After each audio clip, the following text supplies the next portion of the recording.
Ramsey Show. You can be intentional about your character. You can have money and a career. You are the hero in your story.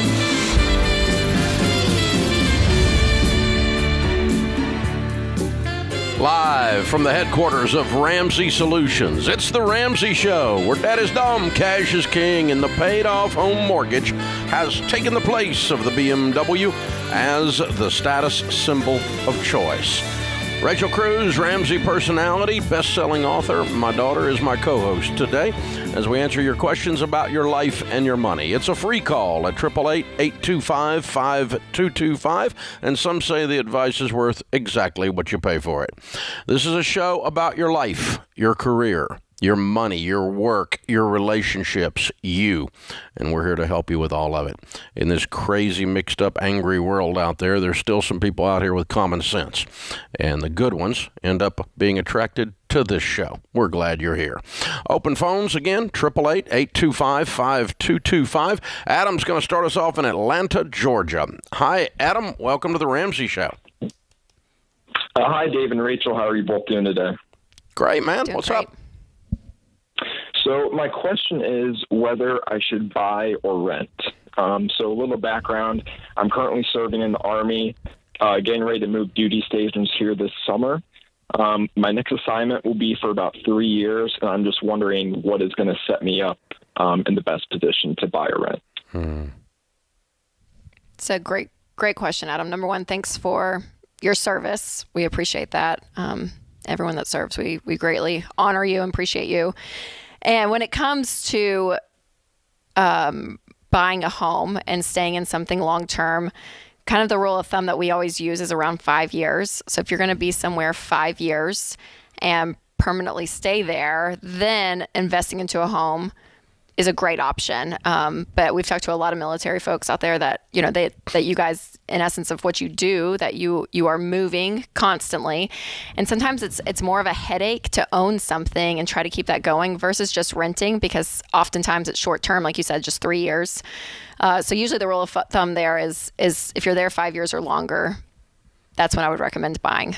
Here's the two sides of the equation, Adam, and you can run the equation for yourself, all right? What happens too many times is guys in the military, gals in the military think, oh, owning a home is always smart. Everybody should own a home. You ought to buy a house. You ought to buy a house. And they buy a house in a military community where there's constant turnover, and it's very difficult to sell a house because there's always a bunch of houses for sale. Also, they don't always go up in value as much because there's always a bunch of houses for sale. And then they end up, oh, well, I'll just rent it. And you look up at the end of your career and you got 7 rental properties in 7 different cities that were former residences that you became a landlord by default. Well, that we don't want you to do. And you don't want to do that. Okay? Now, the times that you can buy is what Rachel's saying. When you reach a point in your career, or you take the type of a position in your career where you're going to be there a little longer, it's going to make sense. Even if you're there only 3 years, there's a few times it might work. And here's how you can actually do the math to make the decision, okay? You can contact one of our ELPs in the area, one of our real estate ELPs in the area, and you're looking for 2 things in that market.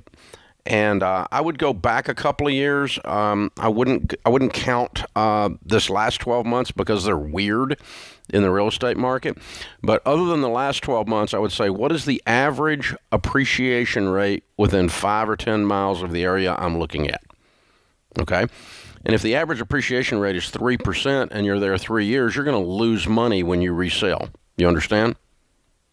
Okay. But if the average appreciation rate, not counting whacked out 21, okay, or at the end of 20, if the average appreciation rate is 7 to 10, well, it's going to go up 30% while you're there.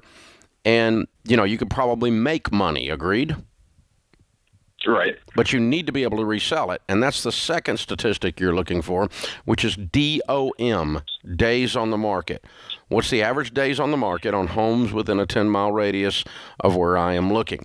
If the average days on the market is 270, that's 9 freaking months. You're stuck in this house. You can't give it away. You don't buy there. You follow me? But if the average days on the market within a 10-mile radius is 3 days or 21 days, or something like that, that's a pretty hot market. Oh, by the way, you're going to see these numbers correlate. If you're seeing good increases in value, you're going to see short days on the market. You're going to see them together. And if you see long days on the market, you're going to see lower increases in value. And it literally depends on the area.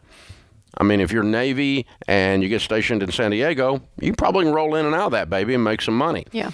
But if you're in the plains of Kansas and there's no one within a 20-mile radius except military people, you're not going to get out of that one.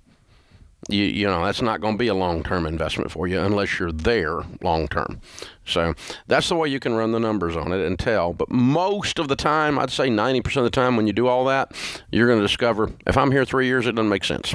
Well, and even that, I mean, whether it's, you know, military, or we even talk to young couples that, you know, they just newlyweds, they get married, they want a house. But just the factor of owning a home and everything that it takes to keep up with that, there's just a level of that responsibility you always have to filter through when you own a home, because it's all yours. The more You're crap having to pay for it. the more crap you own, the more repairmen you have to know. 100%. Yeah. So sometimes it's, you know, and I think within the military, I know different positions take, you know, different levels of stress for sure, but especially if you're in a stress filled, you know, role in the military, there's a part of you that's like, whew, just don't worry about it. Yeah, it's something you don't have to worry about when you're renting. Don't worry about the heat and air going out. We'll call the landlord. I know. I don't know. There's something I like about that. Yeah, call the landlord and go, hey, your house is broke. Come fix it. Come fix it. And then it gets fixed. Then you're done. That's it. Yeah. Mm-hmm. There's something to be said for that, for sure. Open phones at 888-825-5225. Thank you for joining us. Kelly is in Traverse City, Michigan. Hi, Kelly. Welcome to the Ramsey Show. Hi, Dave and Rachel. It's a pleasure talking to you both. You too. How can we help? My husband and I are disagreeing on what to do with his student loans. We currently owe $17,000. We have the cash right now to pay them off, but we're both registered nurses here in Northern Michigan, and the CEO of our hospital is implementing a retention plan, which is forgiveness for $12,000 of federal student loans. But because it's a retention plan, it is $200 a month for the next, 4 to 5 years. And I would like to just pay them off and be done with it and not have the debt hanging over our head. But my husband thinks that taking advantage of this free money is the smarter. It's not smarter. I just wanted to. Your husband's wrong. Okay. So what do you do in your marriage when your husband's wrong? Well. Kelly, I'm sorry. I feel for you. I do. And this is hard because let's come back to this. This is a good conversation. Okay. All right. Hold on, Kelly. We'll come back. Rachel wants to be reasonable. Hold on. We'll come right back with you. This is the Ramsey Show.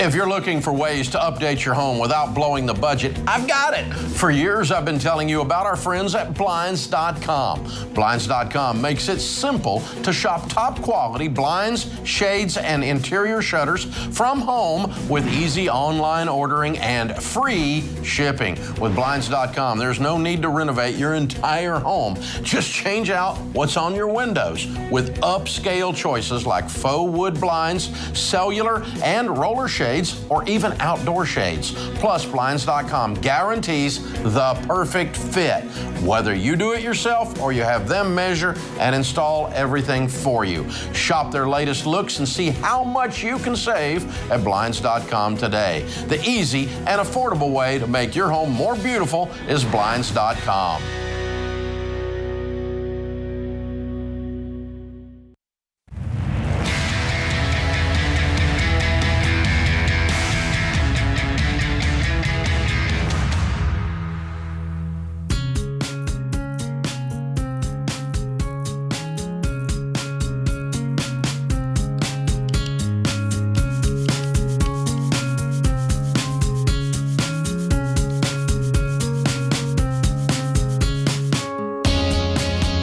Rachel Cruz, Ramsey personality, best-selling author, is my co-host today here on The Ramsey Show. We're talking with Kelly in Traverse City, Michigan. Her hospital is offering a $12,000 forgiveness over 5 years, and they owe $17,000 on their student loans. They have the money to pay it off. She wants to pay it off. Her husband doesn't. What do I do, was her question. And I was joking with her and saying, what do you do when your husband's wrong? But so anyway, that's how far we got. Is that a fair summary of what you told us, Kelly? Yeah. Okay.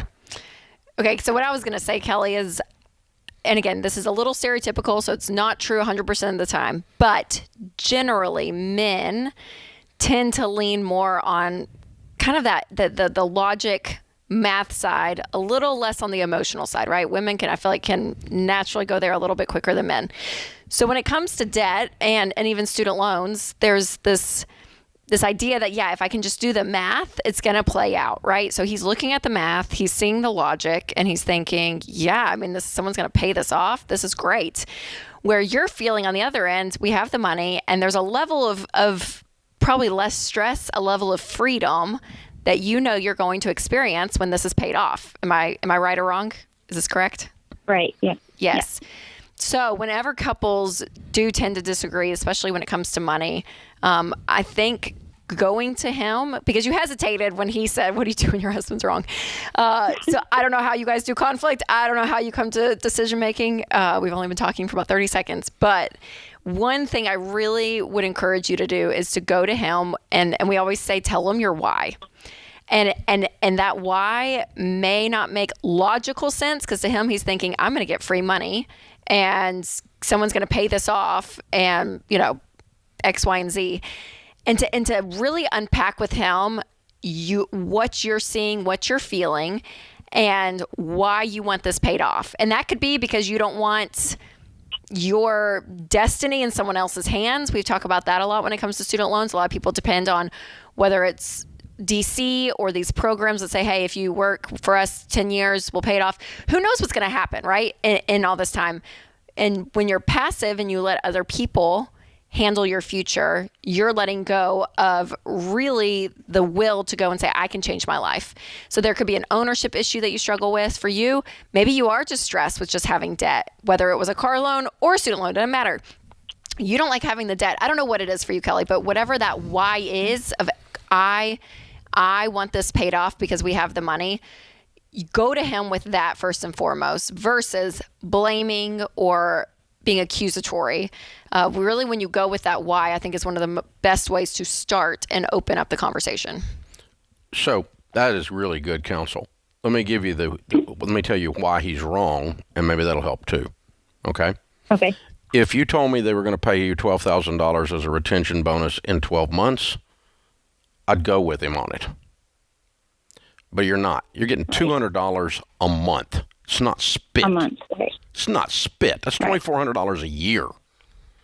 Right. And this is dragging out forever. Forever. And this is golden handcuffs in a highly volatile, COVID-laced vaccination world that you live in the middle of, where healthcare workers are on the front line, and you don't want to be handcuffed to anything. You want to keep your freedom because you may have to make some different choices. And this is golden handcuffs. Yeah. Right now, the interest is 0%. So interest isn't relevant. I get that side of it. Right. But once it goes back, that's not even $200 isn't even covering the interest. So well, that's a good point, too. But it is relevant mathematically. But here's the thing. It's dragging out too long. The free money is not worth the trade-off for the length of time. If it was a short period of time, I would throw the flag and I would argue with you that he was right. Okay? Right. But it's too long. It's drug out. The borrower is slave to the lender. And Rachel's right. There's a sense of release. There's a sense of employment freedom, of medical freedom. Your medical freedoms aren't trapped. You get to choose what happens in these if you don't handcuff yourself to one particular situation. And the trade-off is not worth it here because it's just too long. And And all of this to say, 5 years from today, 10 years from today, which of these two decisions puts you guys in the best position? Paying off today. Paying off today. Yeah. And the reason it puts you in the best position is it frees you up to work wherever you freaking choose to work that is best for you. And you're not looking over your shoulder going, oh, but they got that student loan forgiveness thing, and you're not handcuffed to it. And so it's golden handcuffs is what it is. And that's why they're doing it, by the way. It's retention. And it's why they're dragging it out. To keep you in a volatile environment for healthcare workers. You guys are, that world has been going through medical hell. Now it's starting to go through legal and vaccination hell. And there's just a huge turnover, huge problem. There's going to be a huge shortage of healthcare workers with what's going on out there. And it's the same thing with teachers, same thing with policemen.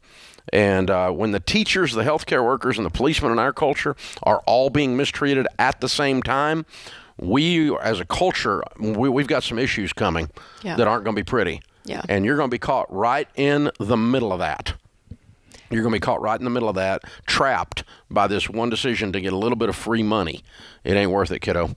It ain't worth it. And again, this is when we always say here on the show, personal finance, it's 80% behavior, it's 20% head knowledge. The head knowledge part, the logic part that he's functioning in, there's so much more when it comes to money than just looking at just the math. And so, but when you sit in the math, that's what he's playing over and over and over again. No, but his math formula is wrong, my point. Okay, because here's the situation. Here's what's coming in her world. She's going to have the opportunity to raise her income by more than $12,000 by changing jobs 62 times in the next 5 years. Yep. And she doesn't want to be trapped with this stupid little $12,000 benefit over here in that particular job. 100%. No, I hear that totally. But again, he has to be able to get above that and look at all the options on the table. Yeah. Yes, partly math, but also he went down the rabbit hole and got stuck down there with a little short-term, a little limited vision on the math. That's my point. Yeah. And he's super nerding, and missed some of the variables. Yes. Open phones at 888-825-5225. Thank you for joining us, America. Daniel is in L.A. Hey, Daniel, welcome to the Ramsey Show. Hey, how are you? Better than I deserve. How can I help? Hey, yeah. So my wife and I currently live in an 850 square foot house that we bought, 2-bedroom, 1 bath. I work from home, and we have a baby on the way. And we were wondering if we should take money and buy or build like a accessory dwelling unit or a granny flat in the back of our house. So we have a little bit more space so that when our parents come visit, and when I work from home, there's a little more space. Might do it for work for home, but not for parents visiting. Parents visiting go to a hotel. Okay. Because the math doesn't make sense. I mean, what you're going to spend there so they can spend the night 8 nights a year, 5 nights a year, it doesn't make sense. But for you to have a place to work with a kid screaming in an 850 square foot deal, yeah, I'm in. Okay. So it would cost about $180,000, and we could pay cash. What? It's L.A. Yeah. No, it's not L.A. L.A.'s got the same construction costs. It's just the dirt under it that's expensive. And he's already got the dirt. What are you building back there, dude? We can maybe build like a 2-bedroom, 2-bath house. Yes, sir. You're building a house. I thought you were building a little room back there. Yeah, I think the plan would be to build like a 2-bedroom, 2-bath. And then you may be overbuilding the neighborhood. You need to look at that. That's a big project. You might be better off just to move to something that's not 850 feet. This is not a renovation. This is a tear-down rebuild. I mean, gee, that's a big move right there. I think you could be overbuilding your neighborhood. You may want to just take that 180 and go to a different place and live that's got the square footage all together and nice and built in. And don't overbuild your neighborhood. Be careful. I really think there's a chance you are. Something to think about. 850 feet. Yeah, it's almost one of those mini house things. You know? This is the Ramsey Show.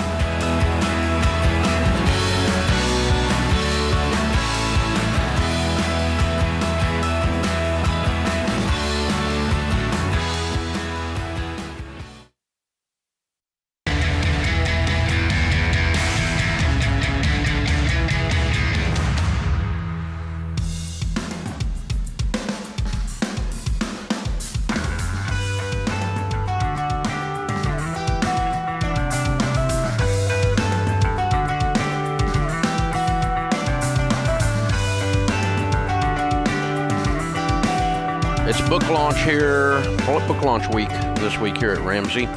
Baby Steps Millionaires is selling very well. Thank you very much. We appreciate all of you picking that book up. How Ordinary People Built Extraordinary Wealth and How You Can Too. We had an exciting event last night with Rachel Cruz, George Camel, and I talking about building wealth in 2022. It was a free live stream for about 150,000 folks joined us online, and then we had about 1,500 in the audience. It was a lot of fun.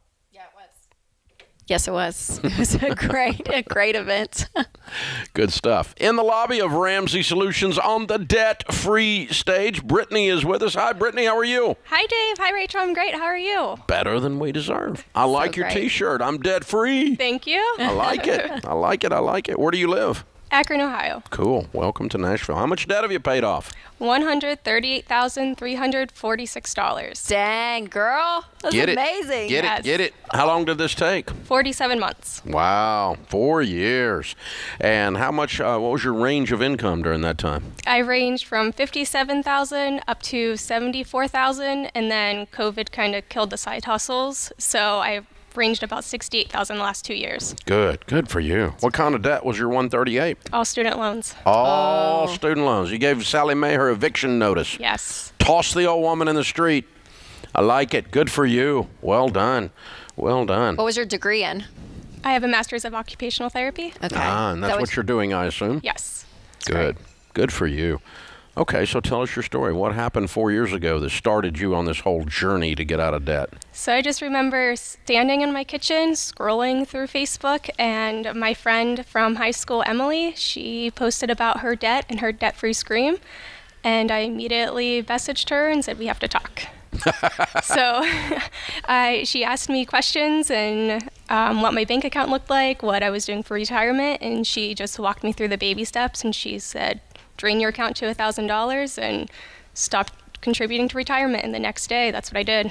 Wow. Dang. Coached you right up. Yes, yes. Wow. And then you just followed what she said, or you got plugged into us, or what? So for Christmas, actually, my boyfriend bought me Financial Peace University. And so I listened to you every day on the podcast. Mm-hmm. So some days I had really long drives, and I listened to you for hours.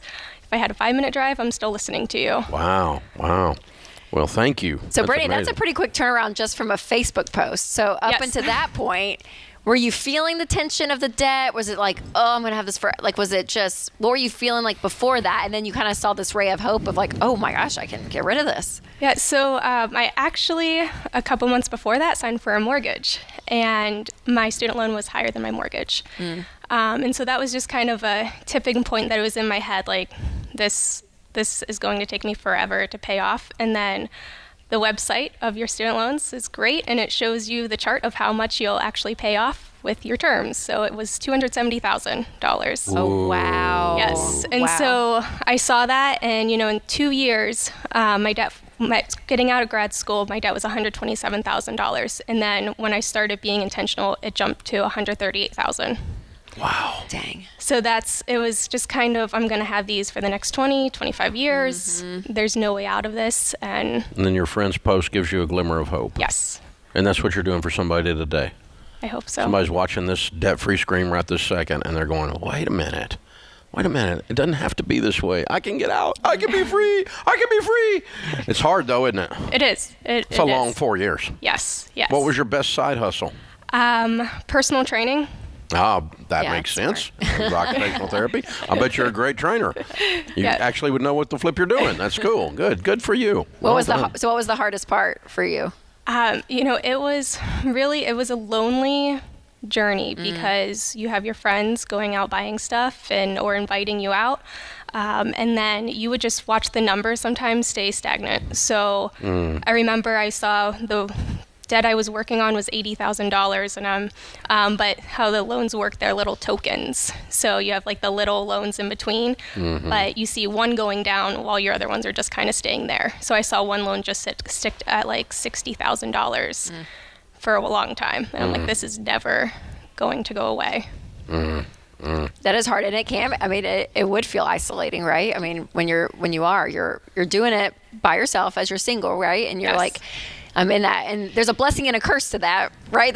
It's just you that you got to do it, but it's also just you that has to do it. And there's a level of intentionality that I always think when people do this on their own. Obviously, you had you had friends around you, I hope, and supported you. Who were your Absolutely. biggest cheerleaders? Definitely my boyfriend Levi. He supported me a lot. He actually walked into the bathroom and saw my razor without the handle, and he went to throw it away. I'm like, no, that's mine.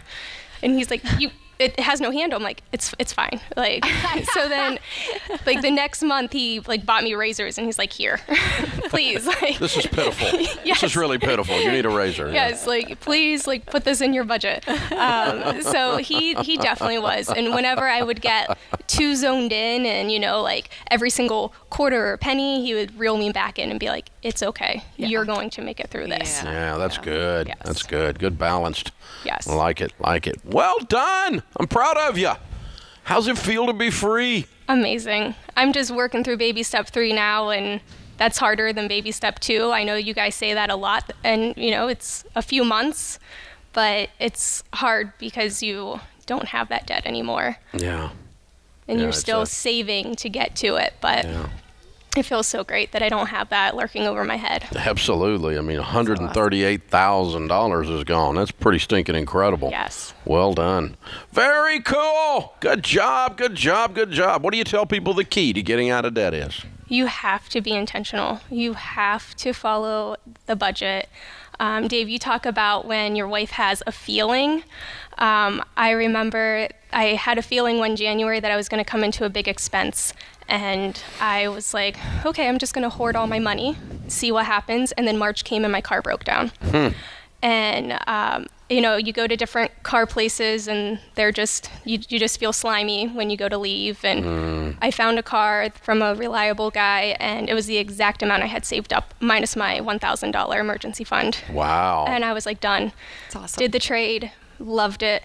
And then, when you get off track, there was another morning that I had an opportunity to go to Paris, and I was like, I can't go to Paris, but I was being torn. And then the next morning I'm driving, and I'm at this red light, and this sweet girl, it's like 5 a.m., calls you and says, Dave, I have an opportunity to go to Paris.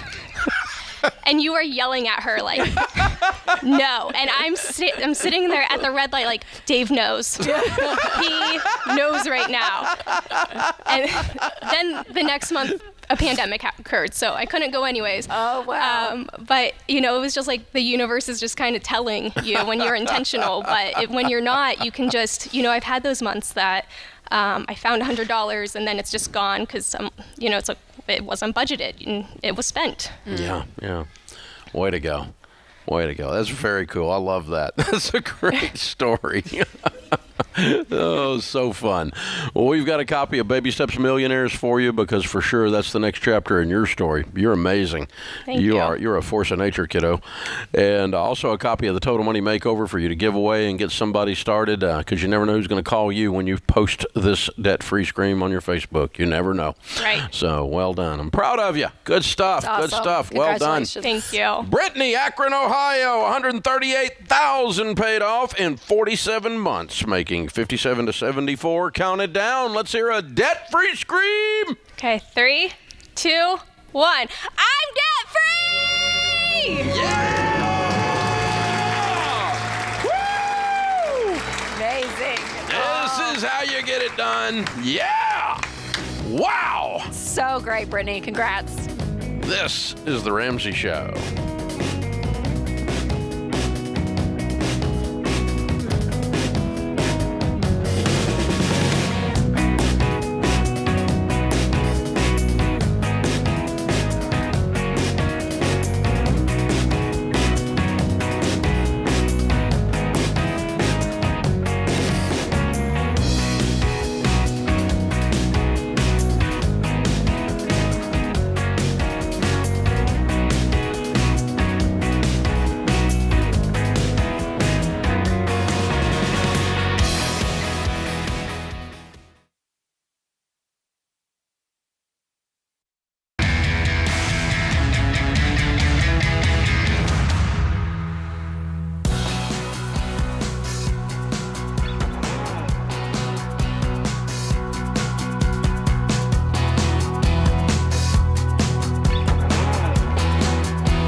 of the day comes from Blinds.com. Find out for yourself why Blinds.com is the #1 online retailer of custom window coverings. You get free samples, free shipping, and with the new promos they run every month, you'll save even more. Use the promo code Ramsey to get the best possible deal. And today's question comes from Kinsey in Utah. My husband and I are recently married and debt-free. Our household income is a bit over $100K. We recognize that we've been blessed to be a blessing to others, so we give pretty substantially out of our income. We're very committed to our church and to giving resources to mission efforts around the world. As we talk about buying a house in the next few years, we find it difficult to plan and save when our heart is to give out of our abundance. How do we find a good balance of giving generously and planning for our future? It's a great question, Kinsey. What a great heart. I was about to say, you sound amazing. Well, there's kind of this way of looking at giving in two buckets. I think there's a little bit more of kind of the emotional side, right? You hear of something, you're at something, someone mentions some amazing nonprofit or something, and you think, okay, I just want to write a check. I just want to give. I want to give right there in the moment. And then there's that spontaneous, factor. Then there's more of the planned giving where you say, okay, I'm going to really map out and look at the places that I give, research them, making sure that they are legitimate, which I'm sure you guys have done with your church and the efforts that you're giving to with missions around the world.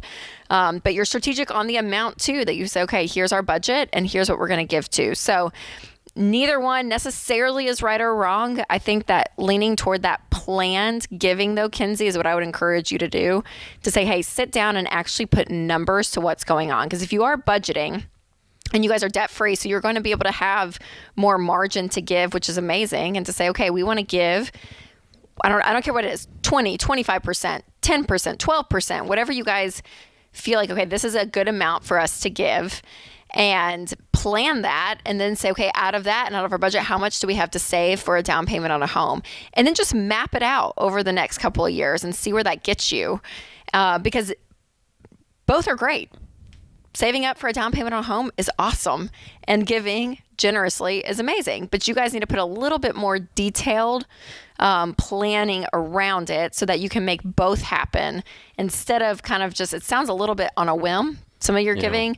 I would be a little bit more detailed with it. But I want to reframe, right now in your mind, I want to reframe your paradigm on this, Kinsey, because right now in your mind, the way you describe this, it's as if buying a house feels selfish and counterproductive because that money could be used for generosity.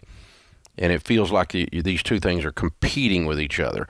And I don't think that's correct. I don't think that's real. What's real is buying a house will cause you to become wealthier than renting. If you rent your entire life, you're going to have less money than if you buy a house, because rent goes up every year. When you buy a house, the house goes up and it becomes an asset, and you've stabilized and locked in your housing cost. It's not going up every year, other than taxes and insurance might go up. But I mean, the cost of the biggest cost you have is your residence, where you're going to stay. Yeah. And so if you want to give more, the best way to give more is to build more wealth. And stabilizing your housing cost is going to cause you to build more wealth. So they're not working against each other long term. They might be this month, or they might be over a year while you're trying to get into the house and it's more expensive than where you are now. It might be right then, but over the course of 40 years or 30 years, owning a house is going to cause you to be able to be more generous. And so let's not frame this that these two things are competing. But if you pan back with a long enough lens on this, you will see that buying a house is going to cause you to be able to be more generous. I'll give you an example, okay? I don't have a house payment. Rachel doesn't have a house payment. We can be more generous than somebody that has rent. It's pretty simple. So, you just don't have that big hairy payment that most people have got. Yep. It's a couple $1,000s in most people's budget a month, or $1,500 a month, or whatever it is in most people's budget that we don't have. And so that's money we've got that's free to invest or to give. Yes. And there's nothing unholy about planning either.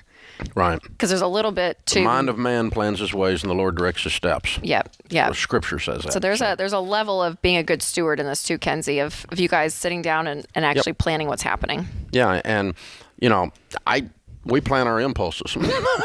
Yeah. I mean, we plan a line item in the Ramsey Family Foundation budget annually to do some giving that we don't know what it is yet. Yep. And so we planned, and then we've got certain ministries and things that we are supporting that we very definitely lay down there. But we leave some margin in there for things that are going to come our way that we don't know yet. Yes. And so that's planning your impulse. I mean, it's kind of funny, but it's very true. It's what we do. Good stuff. Everyone needs health insurance. If you're alive, I assume you're listening, and that means you need health insurance. Everyone needs health insurance. Healthy people, high deductible plans, the best way. And if you need to know more about health insurance, a place to get the best deal, you can do that with one of our health insurance ELPs. They will shop around and get you the best possible deal and help you customize the plan to your situation. What's the best type of plan for you? HSA, PPO, what's the best thing in your situation? They'll walk you through every bit of that. RamseySolutions.com/health. I'll plug you in with the health insurance ELP. Charles is in Greensboro, North Carolina. Hey, Charles, welcome to the Ramsey Show. Hey, Dave. Thanks for taking my call, Rachel. I was on the Building Wealth seminar last night and covered inflation, high-level kind of definition there. Had a question, is there any deeper advice budget-wise, like on certain categories? I mean, in our budget, we're seeing food go up, we can eat out less. Or is it a horrible time to do some home improvements? We've kind of had planned, obviously costs are up. Our car replacement fund, I've added to that, just given the cost of used cars going up, so when we get time to replace it, I'm going to have a little bit more saved up. And then all that said, as that kind of eats into our budget, I'd like to answer that as kind of the first part. Is there certain areas of the budget are more advantageous to change than others? And then the second part, if I run out of room anywhere else, is it a horrible time to adjust 401k? We don't have any debt, but just temporary during short-term inflation. No, I would adjust everything before I adjusted that. Okay. All these other, these home improvements and car replacement funds and all that stuff, that's all zeroed long before you touch your 401k. 15% going in the 401k. It's not the time to step out of that. That's panic. Yeah, not step out. Just or even adjusting it down. I wouldn't. No. But I think the main thing you need to adjust for more than anything else is your timing on a large purchase like home improvement. You may want to wait and let building supplies and labor come down because they're both out of control right now. Buying a used car. If you don't have to buy a car right now, it's a horrible time to buy a car. Absolutely horrible. And if you don't have to, this is not the time to buy a car. I like cars, and I'm not buying a car right now. Not a chance. So I'm just going to because it's just moronic. It's just out of control. I mean, the used car market, and it's all about what we were talking about last night. It's a shortage. Yeah. It's a shortage of vehicles. And so when the new factories get back up to speed and they're dumping new on the street like they used to, and it's not a 9-month waiting period for a freaking Toyota truck, how absurd, But when we get the people back in the factory and we get those trucks hitting the street again, or cars hitting the street again, then that's going to loosen up the used car market. But the used car market's being driven up because the new car market has a microchips. Tremendous They can't shortage. get the technology either. Yeah. Can't get the technology, yeah. So there's going to be some adjustments, but it's not the time to do those two things. So I would put those off. The main place you need to adjust your budget more than anything else other than timing is just the stuff that's the reality. I mean, it costs more to fill your gas tank right now. So yeah, food and gas, Rachel's right. Your utilities shouldn't have changed much. I'm not seeing those move much. So you just kind of look at what's the reality of my budget and just map it out. This is The Ramsey Show. Have a friend or family member that needs a daily dose of Ramsey advice in their life? Let them know about the Ramsey Call of the Day podcast. It's a quick hit of advice about life and money in under 10 minutes. Check out the Ramsey Call of the Day podcast wherever you listen to podcasts.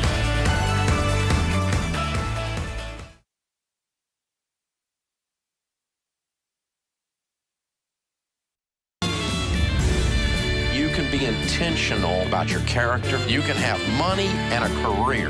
You are the hero in your story.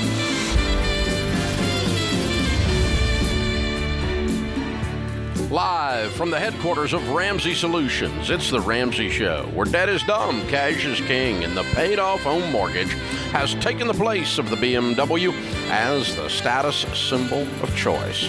Welcome to the Ramsey Show. Rachel Cruz, Ramsey personality, 3 times #1 best-selling author, is my co-host today. Open phones at 888-825-5225. We'll be talking about your work, your relationships, your life, your money. It's all intertwined right here all day today. We'll talk about you right in front of you. The phone number is 888-825-5225. Hannah is with us in Jackson, Mississippi. Hey, Hannah, welcome to the show. Hey, Mr. Ramsey. How are you? Better than I deserve. What's up? Okay, so I'm in baby step 3. I've paid off all my loans, and I'm working on my savings. Good. And I was wondering what would be what should I focus on saving more on now? So, retirement or a house? it's a great question. Hannah, where are you in life? Are you married? How old are you?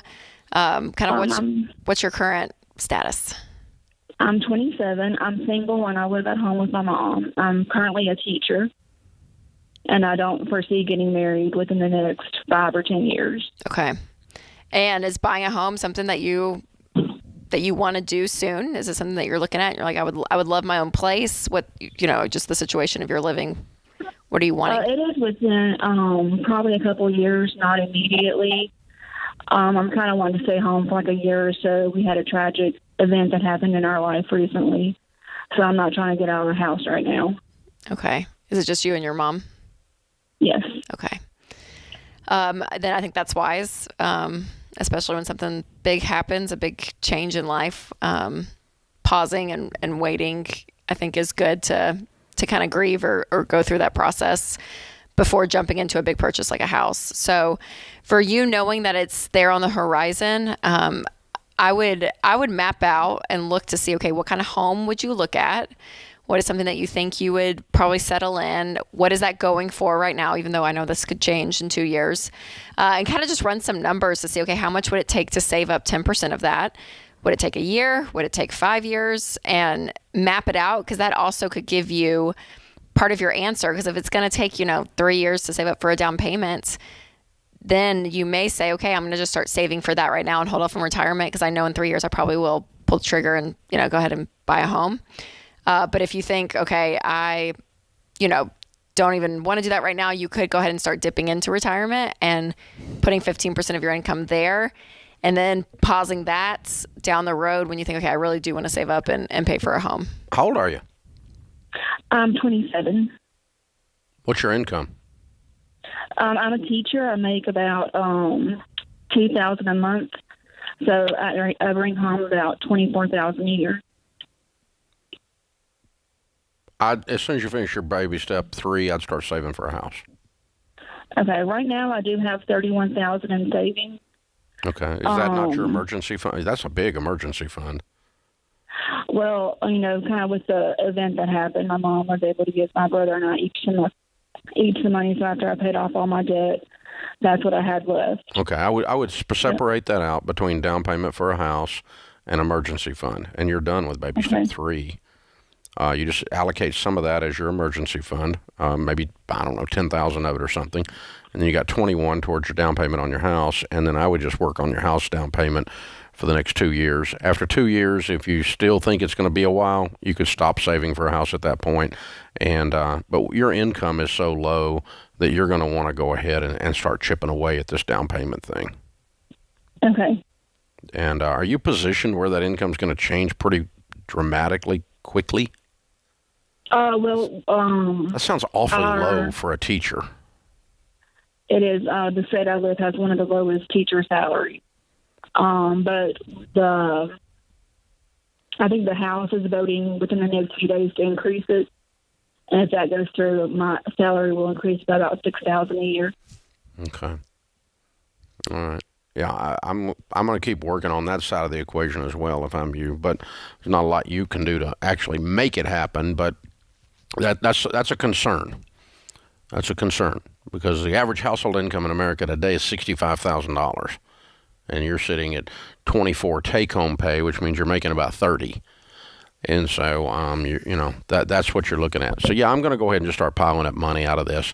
I mean, if you were making $150,000 a year or something, we might say, you can wait later to start saving for your down payment because you don't know when you're going to buy. But you've got enough, it's going to be a big enough hill to climb for you to go ahead and start working on it now. Good question. Thank you for joining us. Elizabeth is in Boise, Idaho. Hi, Elizabeth. How are you? I'm good, thank you. Good. I have a question about reverse mortgages. Do you have an opinion on those? They suck. They suck. Okay. They're horrible. Well, I have a lot of home repairs. I'm in my middle 70s. Mm-hmm. And because my home is older, there are a lot of repairs and renovations that just seem to be piling up. Mm-hmm. And so for $50,000, I could probably have this house. And you don't have any money? Well, I have a fairly decent pension and income stream, but it pretty much gets eaten up with medical. And but you don't have any money. You don't have any savings. Well, I have a Roth that would pretty much pay for a project that is How much is in your Roth? $25,000. And that's your only nest egg. Right. My financial guy didn't want me to use that because that would be my You don't have any money. Yeah. Emergency. Yeah. I have about $10,000 in savings is all. And how much is your pension a year? I get about $66,000 a year, including How long have you lived in this house? 20 years. So could you be more specific about why reverse mortgages suck? Yeah. The foreclosure rate on them is tenfold the normal mortgages. And the interest rates are unusually high, and the fees that are built into them are predatory. Really? It is an industry that feeds on the elderly, and it's a predatory industry. It's horrible. And you are going systematically into debt. Right. And you can't borrow that much anyway. So what's this house worth? About $650,000.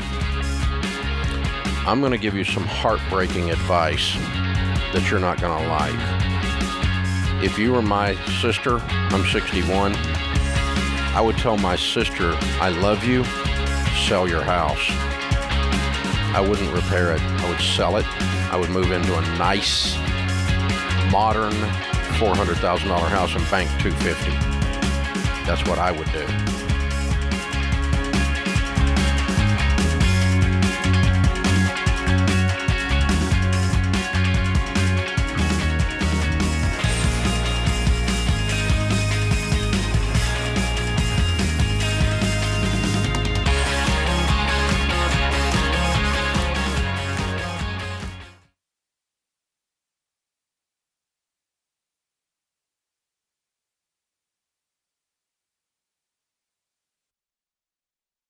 Life is full of firsts.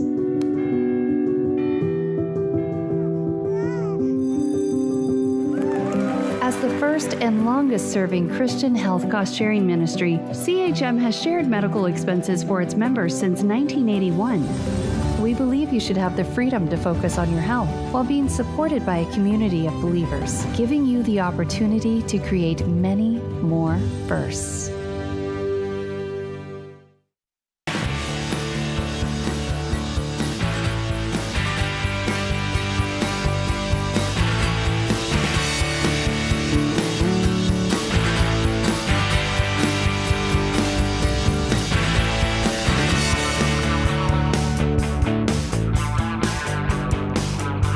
Rachel Cruz, Ramsey Personality, is my co-host today as we talk about your life and your money. How would you feel if you knew you were going to retire with dignity, that you'd leave an inheritance to your family. That'd be freeing, wouldn't it? And the truth is, you can have that kind of life. You actually can become wealthy. You can become a millionaire. This year, take control of your money and start building lasting wealth with the Best Year Ever bundle. In this bundle, you get Financial Peace University and the premium version of Every Dollar, 2 resources that'll help you take back control of your largest wealth building tool, your income.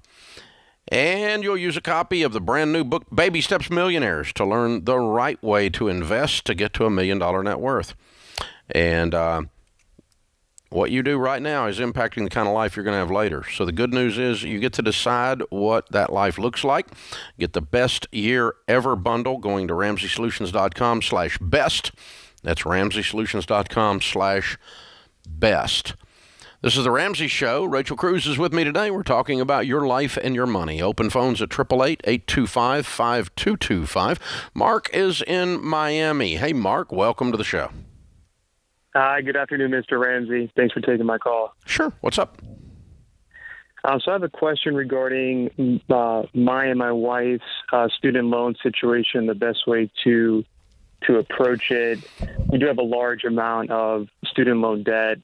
It's just around $400,000 combined. Good Lord. Who's the doctor?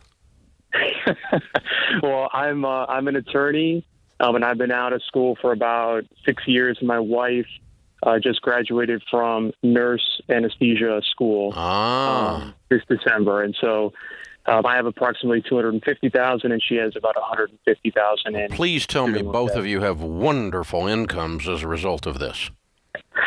I think we do. We have a combined income of just under $300,000, $295,000. Good. Okay. All right. We're on our way. And hers is probably going up from there. Maybe faster than yours, depending on what kind of law you're practicing.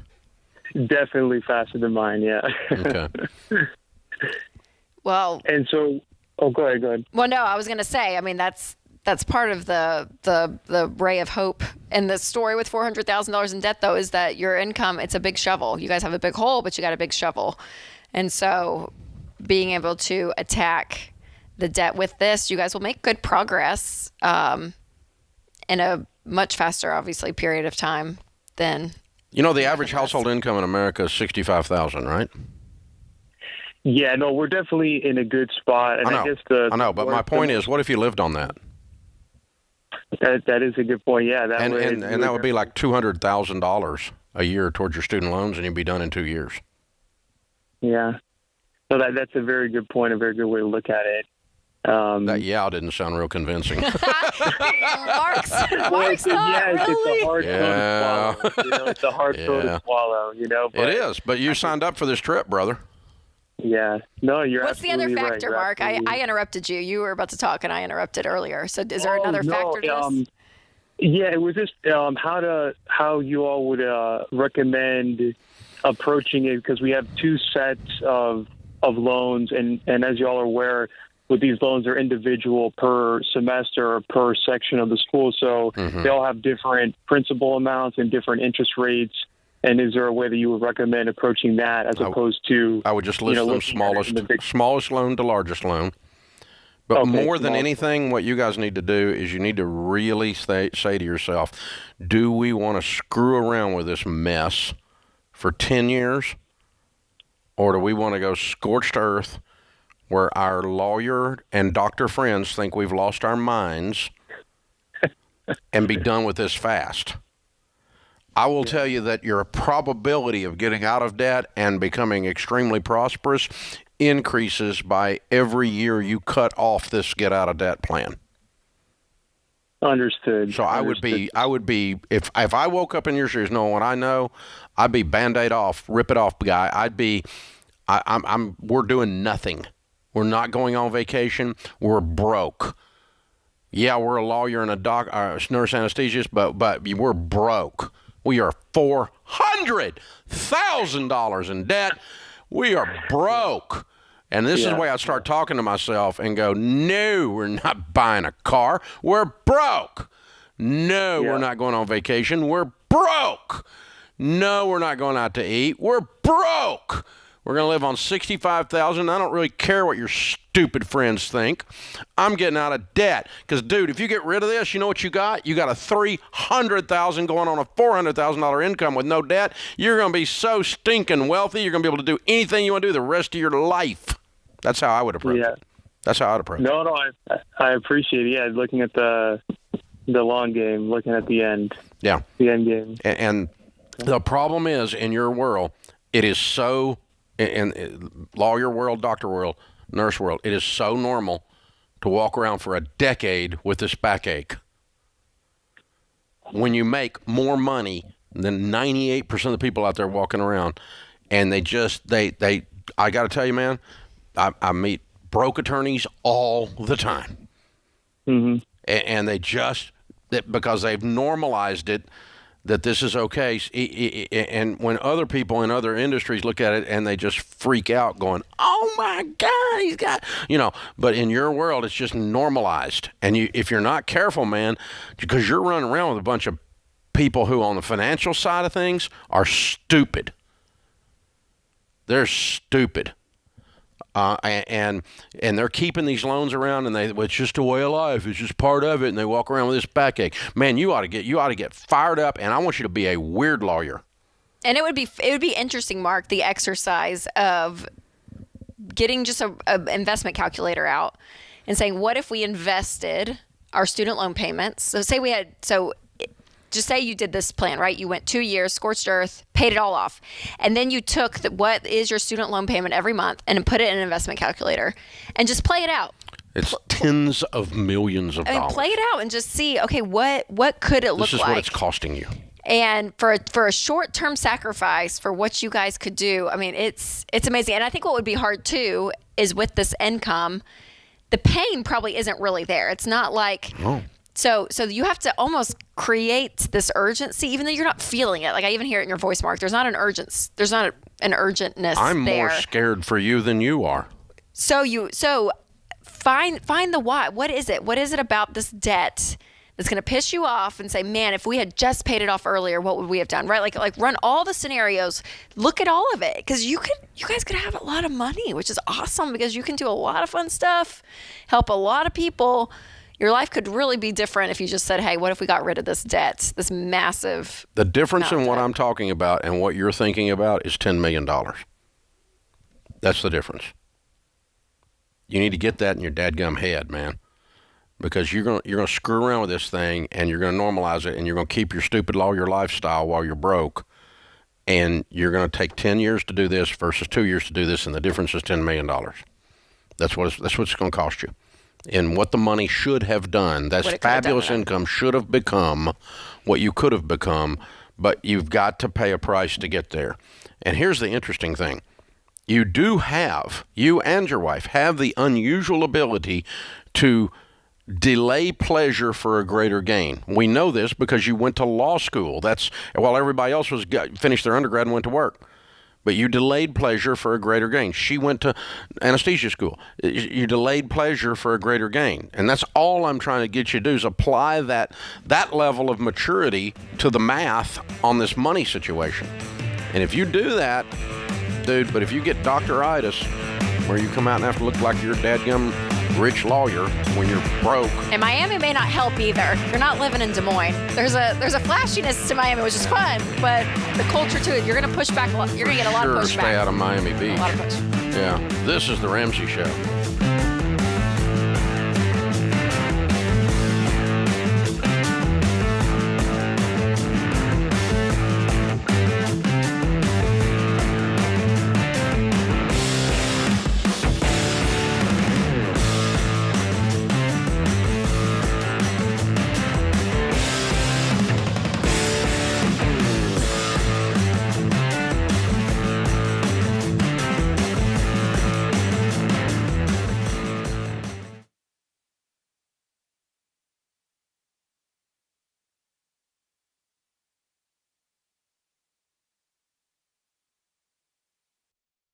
If you're considering a career in technology, I recommend Bethel Tech, and I'm not alone. Here's what Brendan said.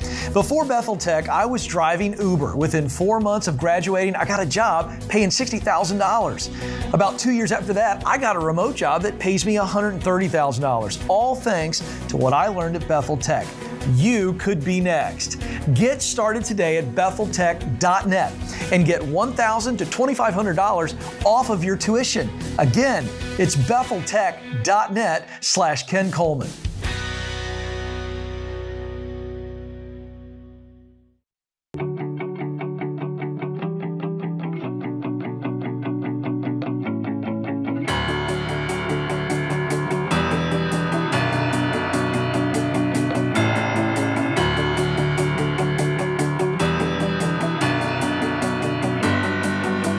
Rachel Cruz, Ramsey Personality, is my co-host today. On the debt-free line, Shanae is with us in Laurel, Maryland, with her debt-free story. Hey, Shanae, what's up? Nothing. I'm so happy to be talking to you, Dave. You too. How much debt have you paid off, kiddo? A little over $93,000. Good for you. Nice. How long did that take? 2 years and 10 months. All right. I like it. And what was your range of income during that time? Well, I started off at about 64, and I finished at 170,000. How? What happened to your income? I started my own business, and it did really well. Apparently. What are you doing, Shanae? What is it? What's the business? I actually am an herbalist. I sell herbal tea, but I kind of do it with a hip-hop flair, and so I just got a lot of other interested people and just really worked on my marketing, and boom. I love it. Hip-hop herbal tea is big in Maryland. Oh, my gosh, girl. Shanae, that's awesome. I like it. This is very cool. Good for you. So what kind of debt was the 93? Well, 73,626 was student loans, and about 11,000 was a car loan, and then the rest were some credit cards. Wow. So what happened? What happened 3 years ago that woke you up? Well, honestly, I was sharing a bank account with someone, and they had a judgment against them, and they took the money out of my account. And so I was really in a rut. I didn't have any money for anything, and I realized, man, this really sucks. And so I got more serious about paying off my debt, and just realizing how much more money I would have if I wasn't putting out so much to debt and other bills that I was just working to pay bills. Like I didn't have anything at the end of it, to the point where when I had a mistake, I lost all the money. I didn't have anything. So it was like a scare, but I got serious about my finances. How'd you find us?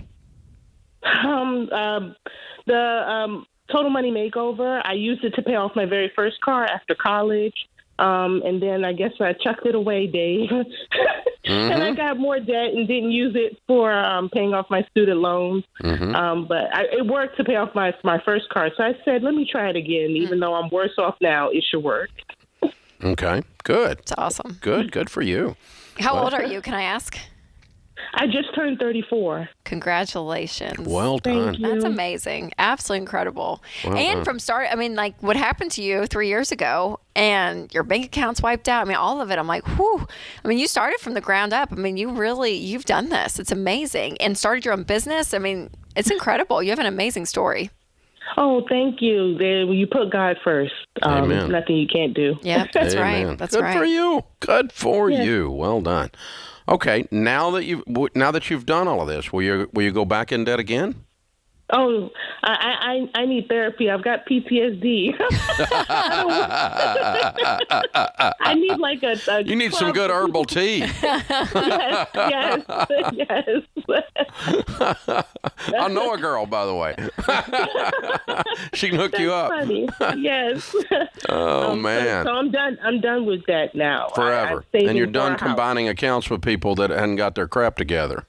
Yes, I'm more than done with that. I got a feeling there's a story there. Oh, my gosh. So what was the hardest part, Shanae, for you as you're doing this? I mean, you started from basically nothing, like you said, with your story at 31, and you did it. So what, during the journey, what was the toughest part? A lot of it was just kind of feeling like I would never get out of debt. I think that was like the most crushing blow. It's just feeling like I really screwed up and there was no way out.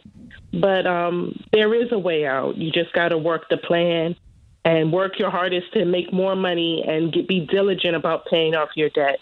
But in those dark moments, man, it's like, you have nothing to spend. You learn to be grateful for having your car note paid and your rent paid and having food in your refrigerator. You really learn to be appreciative of those moments and not thinking about, man, all the extras and what everyone else is doing on social media and where your friends are going. You can really feel like you're left out and not doing the right thing. But if you work the plan, you'll realize that in the end, it all works out for the good. A heart of gratitude, too, which is a big piece of this that you have. Which is I beautiful. like that you decided this answer to your equation was entrepreneurism. I mean, you went after it. Yeah, I did. You've been working. You don't accidentally do this. No, you got to work hard. Even on the days when you make no money or the days you lose money, you got to work like you made $1 million. There you go. So definitely work. Yeah. I can tell you've been busting it. I mean, 170,000 is a lot of tea. Yes, and taxes. Yeah. Tea and taxes. Yes, Boston Tea Party is on the horizon. I'm just saying. Wow. Look at you. Yes. Look at you. Well done. Okay, so what do you tell people the key to getting out of debt is? You got to make more money. You got to do what you got to do, whether that means getting more skills, whether it means finding a side hustle, whatever you got to do, you got to make more money. Because once you get to my point, there was nothing else to cut, so I had to make more money to pay off those significant student loans. They weren't going down. Some of the best businesses ever in the world were started by someone that had to get something going. Yeah. And you're amazing. I got a feeling this is going nowhere but up. You're like a force of nature. I'm proud of you. Well done. Oh, thank you. Thank you so much. Well done. Well done. Well, we've got a copy of Baby Steps Millionaires that we'll send to you because that's definitely the next chapter in your story for sure. How ordinary people built extraordinary wealth and how you can too. I think you'll be in that list of people that did this thing. And also I'll send you a copy of the Total Money Makeover that you can give to somebody so they can pay off their car loan and 11 years later decide to do it all again. Yes. Hopefully they'll be better than me. Be smarter than me. Don't fall off the wagon again, Shanae. Don't make me come to Maryland. No, I can't do it. I can't do it. I love it. I'm proud of you. You're something else. Very well done. All right, it's Shanae in Laurel, Maryland. $93,000 paid off in 2 years and 10 months, making 64 to 170. Count it down. Let's hear a debt-free scream. I'm debt-free. Yeah!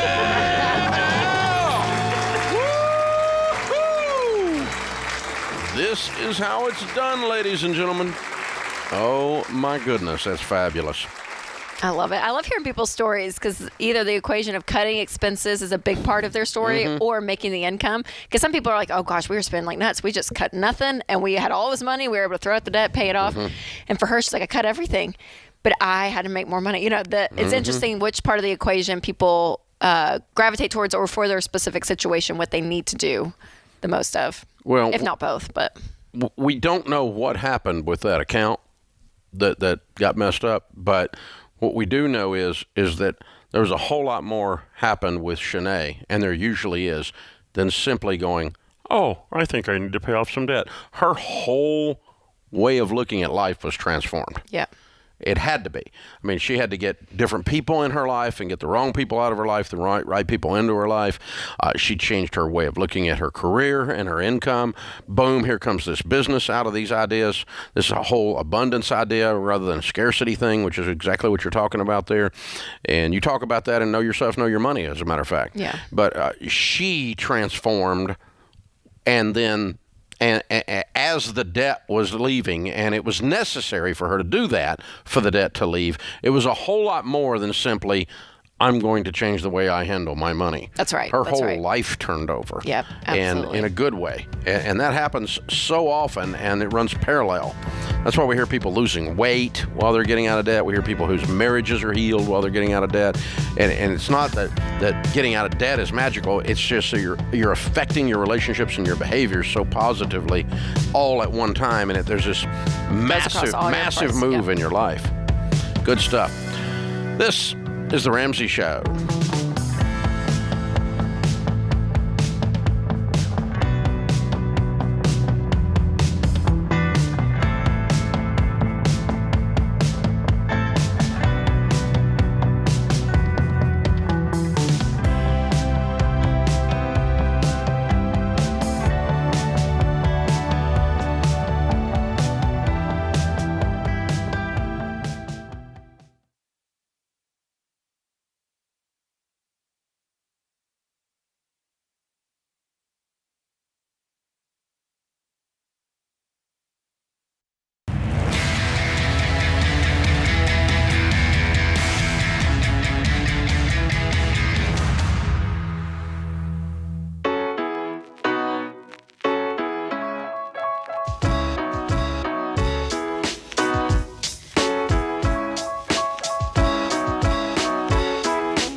Rachel Cruz, Ramsey personality, best-selling author, is my co-host today.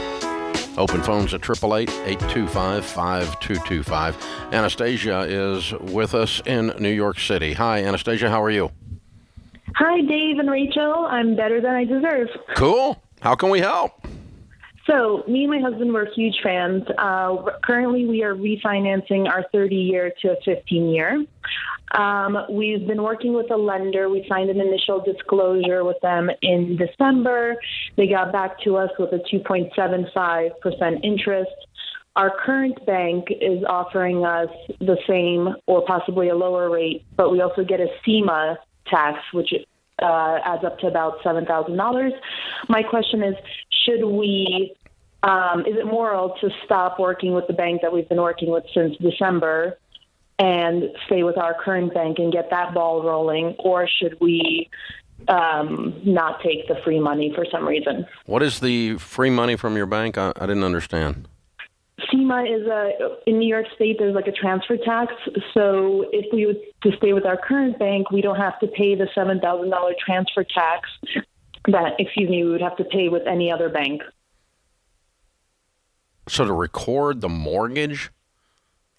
It's like a transfer tax. You're not transferring anything. Transfer tax is if you sell the house.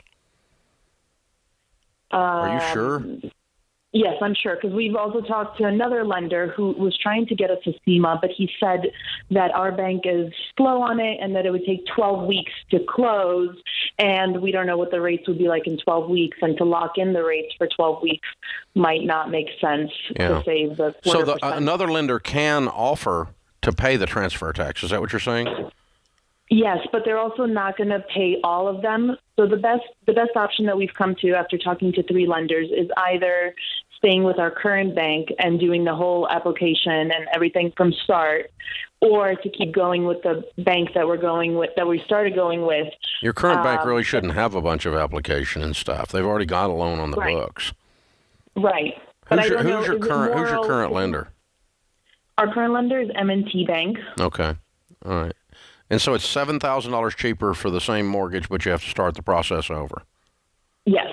So, and is it moral to stop now before we locked in the rate that we're talking to? Sure. It is. Yeah, you haven't closed on a loan. You haven't signed a contract with a mortgage company. You were trying to get a loan worked, and you got a better deal.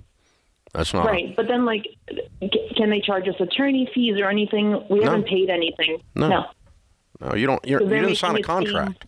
You just run on a loan application, and you decided you didn't want the loan. Right. We signed an initial disclosure. That's fine. A disclosure just means they disclose to you what the rates are. Right. That's all that means. That's not a contract on your part that says I'm contracting to close. I mean, they're going to be disappointed. They're going to lose a deal, but you're just shopping loans, and you found a better loan. That's all it is. I mean, there's not a moral dilemma here. Okay. And I do have another question. I would try to give the current bank the opportunity to match it, but I don't think they can. No, they can't match a SEMA loan. Like, that's $7,000 off of our closing. Yeah, I know. No. That's why I doubt they can. But I just go, look, this is what's driving this. You know, we weren't mad at you. We were ready to do this, but $7,000. I mean, what would you do? Yeah. And they got to go, well, yeah, that's what you should do. I honestly, I'm not familiar enough with New York law, real estate law, to know what you're talking about. The thing you're describing is very unusual on a national level. But hey, it's New York. I mean, of course it's unusual. It's like California. It's like saying, is California weird? Yes, of course it's weird, you know. But I mean, weird laws in both states, and taxes too. Taxes. You know, and this is yet another tax. Is what it feels like a fee. Yeah. I don't know of another state where when you refinance your mortgage, you get tagged by a tax. I didn't know. I've never heard of that in any state. I didn't know that happened. So I'm learning something in this call. But doing this show for 30 years, I learn something almost every day. Steve is in Chandler, Arizona. Hey, Steve, what's up? Hey, Dave and Rachel. Nice to talk to you guys. You too. I'm in baby step 7, and I have about yes, thank you. So I have about $65,000 to that I got from an inheritance, and I fully funded my Roth for 21 and 20. What should I do with the $65K? It's a fun question, Steve. What do you do with $65,000? I'm baby step 7. Well, when you're at this point, Send it to the Rachel Cruise Travel Fund, and here's the address. No. That's right. I can give you lots of destinations you could go. No, Sure. I mean, it's, you know, at this point, you really do 3 things with money. You give it, you save it, you spend it. And so with this amount, I mean, I would do that. I would take a little bit. You could be generous with some of it. I think some of it you put away. Maybe you take some of it out and say, hey, for retirement next year, I can stock some this way. Or maybe you're, I don't know if you have just a mutual fund open outside of retirement, you can throw some in, but saving a little of it. And then I think enjoying some of it. Where did it come from? An inheritance. Yes, but like a family member? Yes, family member passed. And where are you married, kids? No wife, no ex-wife, no kids. Okay, yeah. So I mean, if I were you, Steve, that's what I would do. You have no payments. I would give some of this away. I would put some away for, the next year or two if there's something you're saving towards, and then you can enjoy some of it. Excellent. Exactly. That's what Sharon and I do. We get lump sum checks from publishers occasionally from, some of the books are still paying royalties over the years and that kind of thing. So even old Financial Peace, I still get a check on it from the 90s occasionally. And so when we get a check in, what we have the practice of doing is we take percentages and we say, all right, we're going to tithe on it. We're evangelical Christians, so we're going to give a 10th. And then we're going to do another chunk of giving, a percentage. We're going to enjoy a percentage, spend it on something guilt-free, and we're going to invest a percentage. And, of course, in our case, we have to set aside, you don't want an inheritance, but we have to set aside 40% for taxes.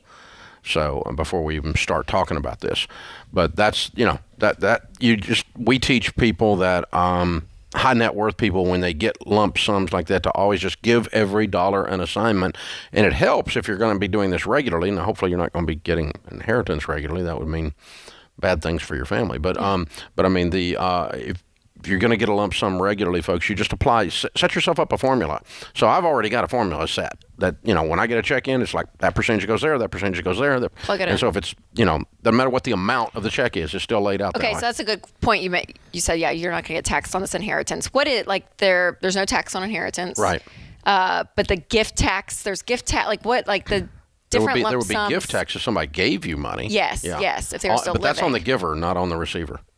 The giver, yes. Yeah. Okay, so it's still not taxable from an income tax perspective. An inheritance isn't. Is there like a law? What's around that to protect an inheritance that it's not?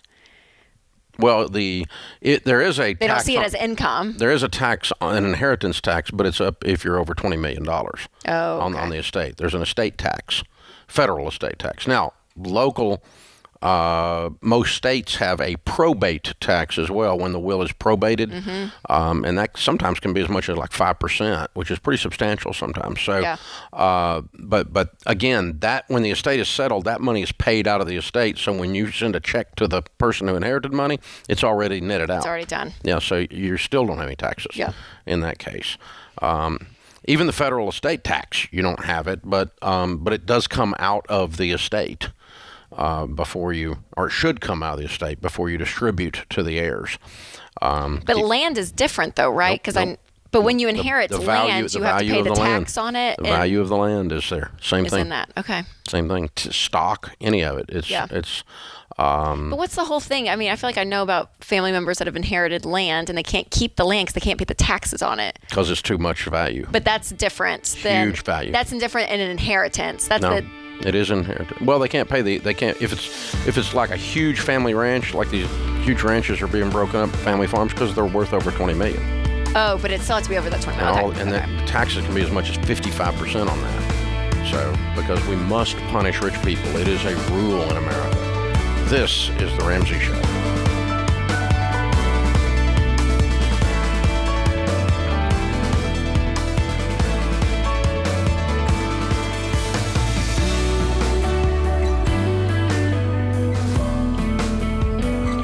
Hey, it's Kelly, associate producer and phone screener for The Ramsey Show.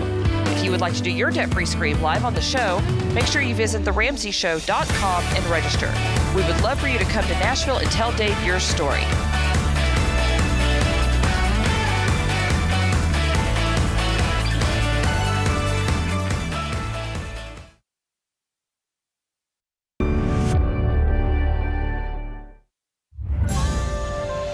This is The Ramsey Show. You can be intentional about your character. You can have money and a career. You are the hero in your story.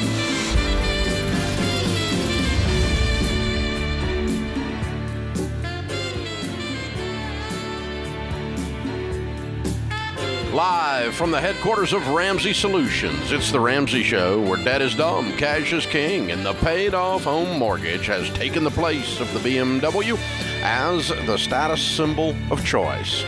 I'm Dave Ramsey, your host. Rachel Cruz, Ramsey personality, best-selling author, is my co-host today as we answer your questions about your life and your money. We talk about your work, your life, your relationships, your money, all right here. Thanks for joining us. It's a free call, 888-825-5225.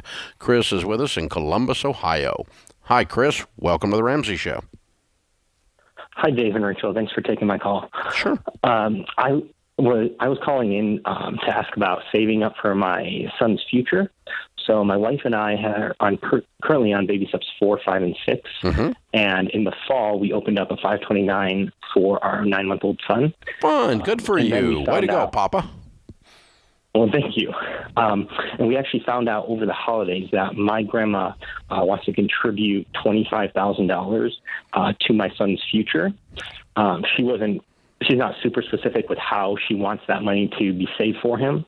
And so, we have the 529 account, and we were wondering if the best thing to do would be to just throw it into the account we already have, or is there another type of account that would be like a non-retirement investment account or something that would give us more control and more freedom in case, maybe he doesn't go to college, and just that we have a little bit more ability to do things with it, just because we want to make the wisest decision with such a big gift. Yeah, that is so cool. That is so cool. She needs to be sure she writes that in 2 different checks, one to you and one to your wife, so she doesn't get into gift tax. Okay. Yes. All right, good. Now, once we're doing that, you can drop it into the 529 if you want. That's not a problem, and it would probably mean that you're done with college then, and you can save for other things if you want to outside the 529. That's assuming your particular 529 allows a contribution of that large in 1 year. Some of them have a $10,000 limit, some of them have a $50,000 limit, so you'd have to check on yours and see what you're doing there. Now, what you can do, and before the 529s and the ESAs were out there, when Rachel was a wee tot, we didn't have those types of college funds for our kids. They weren't available. And so the way you save for college in those days was you just open a mutual fund in the kid's name. It's called an UTMA, an UTMA, Uniform Transfer to Minors Act, which, by the way, if you open a bank account for the little kid, it's the same thing, because minors cannot conduct business. They can't do contract in any state. And so the parent is always doing it. You put the kid's name on it, but it has a custodian, and you're the custodian of the account. Now, what that does is that by being in the kid's name, it won't have any income tax on it until the account makes enough in 1 year to break through standard deductions. And so, if it breaks through standard deductions, it may have a little bit of tax on it, but it'll grow largely tax-free for a long time. $25,000 won't make enough for many years until it grows to probably double that to where you actually get into paying any taxes on it. So that's what we used. We just had mutual funds in the kids' names. And, and when they got ready to go to school, that money was there. We could use it for school. Now, those are controlled until the child is 21. When they're 21, it's their money. And you don't have any control over that, technically speaking. Now, we're kind of old-fashioned dinosaur parents, and so if they're doing heroin, we'll just hide the money. Screw it. Sue me. Right, but that's like that's kind of like stealing their money, technically, But I would steal it before I'd give it to them if they're doing heroin. So, because I put it in there in the first place, right? So, deal with it. But that technically speaking, if they're off the ranch, if they've lost their dadgum minds at 21, it's still their money. Yeah, that was the other concern that we had. We wanted to make sure we obviously don't plan on that kind of thing happening, but we wanted to make sure that. We didn't know if there was a way that there's an account that we could have that made sure that we had control over it, so it was used for a wise investment. I mean, is there any? Not just used no way to control it past 21 if you put it in his name. Okay. I'm thinking this out loud, so I could be totally wrong on this. So, what would be the thing if Chris just took that $25,000, put it in a mutual fund in his name, and then paid out the kid's college? That'd be fine, but all the income on the mutual fund is going to be taxable. It's going to be taxed when they take it out. It's going to be taxable. Well, it depends on if the mutual fund is a low turnover, it won't be taxed now. Yeah. But if it's a high turnover, regular mutual fund, you're going to pay taxes on it. So the tax position's substantial over 20 years. Worse versus the other. Yeah. I just, I started with the assumption that I was just going to make my kids behave. And so we always laughed and said, we put a bunch of money in their name, so let the beatings begin. I mean, it's like, so, This is why I have counseling. Yeah, there you go. This is pay for your counseling bill later. But but I mean, it was a joke. It was a joke. And you seem so hardcore. I'm like, y'all are not intense parents. Everyone's like, oh my gosh. That was a joke. What was it like growing up as Dave Ramsey kid? I was like, he was way more chill at home than he is on the radio. It was a joke. You talk a big game. Calm down. A big game. You were not abused as a child. Calm down. I know. But the point being that, a lot of people are afraid of what's going to happen with a kid when they grow up, and that is a normal thing. Or what's going to happen to college? That's a big conversation. What does a 4-year degree look like in 18 years? Yeah. Do you know what I mean? Like that whole industry is shifting so much higher ed because of all things. But I'm like, that's I mean, we have a 6, 4, and 2-year-old, and we have 529s for all of them. But I do think that in the back of my head where I'm like, man, what, like, I don't know, what if? Because you kind of do bank when you do an ESA or a 529. Yep. It's for the education world. I mean, that's what it is. So they can go to trade school. Is there any time you would shift your advice? You can go to trade school on it to do it. Yeah. And here's the other thing: if the whole thing completely unraveled, you can just take the money out. You just got to pay taxes on it. It's got a penalty and taxes. It's like if you don't use it for education. If you don't use it for education, you just take it out. Yeah. You got taxes and a penalty. Do you know the taxes between? It's like cashing out a retirement account early. But that's like the whole world melted down. There's no education options. Well, sure, yeah, which won't happen. Of course, there's going to be education options. So the other thing is that your brainwash. I don't know, the conspiracy blog I read the other day. Oh, you wouldn't. It's crazy what this world's going to be. What this world's going to be in 18 years. You read a conspiracy blog? I can't believe that, Rachel. She's queen. For those of you who don't know, she's queen of all conspiracy theories. This is our whole Thanksgiving dinner. Nothing Christmas is dinner. as it seems. We've had to finally just go. We can't do it anymore, Rachel. Stop, because she just destroys all family dinners. I think Dave's part of the New World Order or something. Yeah. I don't know. I actually sit on the board in the Illuminati, and so that according to Rachel. But oh my God, oh, this is the Ramsey Show.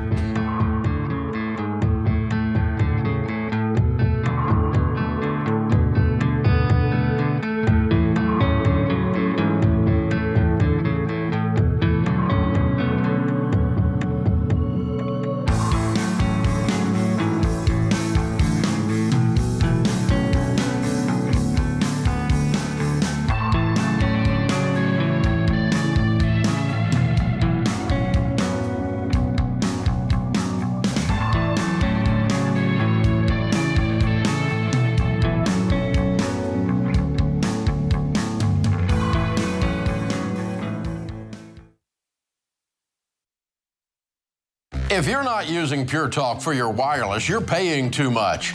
Pure Talk gives you the same great 5G coverage on the same 5G network as one of the big guys for half the cost.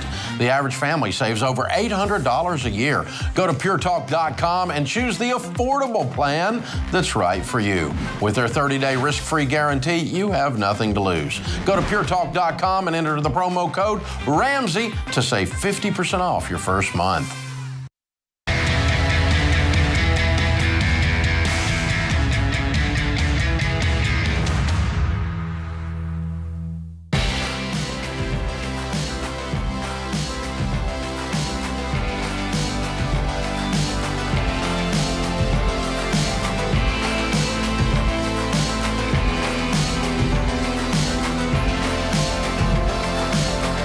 A lot of you have been filing your income taxes with the same software for many years, but you're sick and tired of all the add-on fees, and you're sick and tired of all the upsells where they're trying to sell you into something else all the time. The reality is that for most people, it's not free. They say they're free, but by the time you get into it, it's simply not free. And by the time you realize you don't meet the, quote, free criteria, you've already put in too much time to start over somewhere else, and you just pay up, and they're making a killing off of you. We think you deserve better. That's why we're offering Ramsey Smart Tax. You can file your taxes online without paying more than you'd expect. Ramsey Smart Tax includes every form you need with no hidden fees, no upsells, no surprises. We're not going to lead you into something else. We even have a promo code right now so you can file your federal taxes for free. And if you'd prefer to have a priority support and extended audit protection, you can go to our premium version for just $20. If you're ready to ditch the other guys for surprising you with fees and really save money on your taxes, time to have something clean, simple, predictable. RamseySolutions.com/SmartTax. Get started right now. RamseySolutions.com/SmartTax. Zach is with us in Franklin, Tennessee, right here in our neighborhood. How are you, Zach? I'm good, sir. Thank you very much. Good. How can we help? Thank you for having me. Sure. Yes, sir. My wife and I had the privilege of attending your event last night. I want to thank you for the wisdom that you provided for that. Thank you. But we are starting our first business together this year. We're set to open up in just a couple short weeks here. Good. And we wanted to know if we should budget off of our savings that we already have in our bank, or if we should plan to budget off of what we're going to make from the business this year. Your personal budget at home? Yes, sir. Okay. So our income from the business, if you don't have income, do you have other jobs other than this business? No, sir. We left our W-2 jobs to do this. Whoa. Okay. How much do you have in savings? We have $175,000. Wow. Good for you. Okay. What's it take for you to operate your household a month? How much do you need a month? What's your burn rate? It's $85,000 a year. Yes, sir. Not a month. Okay. All right. No. So it takes $7,000 a month to operate your house. Sounds high. Well, we have 3 kids in preschool. So that takes up quite a bit. Our mortgage is about 22% of that. So we basically budgeted everything on percentage based around that. And those are the two big things. Well, what do you? We don't have any what kind of a business are you opening? We have a recreational axe throwing business. Recreational what? Axe throwing. Axe throwing. Yes, Rachel got it. Yes. It's a thing. I know what it is. It's a thing. Like people, yeah. I'm just kind of aghast you quit your jobs to do this until you had it open and going. Oh my gosh. Well, have you? Well, did y'all have prior experience, Zach? Like, have you guys been running this? Like, what's a little bit of the story? And where is it? Yeah, a little bit of story. Yeah, we are in Franklin. We opened up a mobile axe throwing trailer last year, and this is our stepping stone into the full-time storefront. We just wanted to know like the psychology kind of behind knowing that we got money to take care of us this year, or if we should really press doing well with the business. Okay, so what are you projecting revenues or net profits that you could take out of the business? Net profits that we could, again, they're projections, but they range from $300 to $400 this year, and then double that next year. $1,000. Yes, sir. With recreational axe throwing. Yes, sir. This is a bigger thing than I knew. I knew it existed. Yeah. But my gosh, I mean, this is like. Should we? Are we in the wrong business? Apparently, I am. I mean, no, yeah. I don't know. I mean, and Zach, are these? How are you getting these numbers though? Because you guys obviously you said you did one like kind of in a trailer, and you're just saying, hey, if we had this amount of people, like, do you know what I mean? Like, what's? Yeah, this has been in the works for a couple of years. The sport, if I can call it that, is been around for a handful of years, and we've gone to other places, talked to other people who have been involved.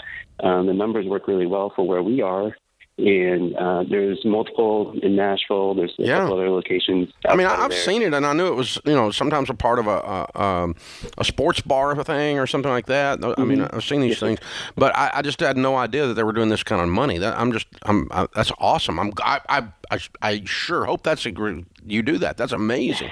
Okay, so if you're going to do that, you won't need any of your savings, right? Yeah, I guess I just didn't want to take that. We're taking that risk of this first year. If you make $300,000, dude, why would you use any of your savings when you only need $85,000 to live on?